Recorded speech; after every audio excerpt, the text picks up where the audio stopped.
Ralph, here once again, what we're looking at is the timeit function, or I should say IPython magic command timeit. Once you use this, you'll probably never use basically start time or end time to measure the efficiency of your code. Keep in mind, this magic command requires no imports.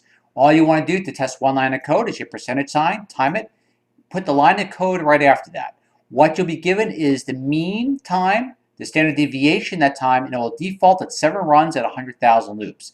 If you don't want it to go that far, all you do is hit dash R, the number of runs you want, dash N, the number of loops. And here's a few examples. Now, if you're checking the multiple lines of code in a particular cell, it is 2 percentage signs. And all you do is put it before your code and just let it go on its own. A few examples all the way down to the end to here, where it defaults at 7 runs at 1,000 loops for multiple lines of code.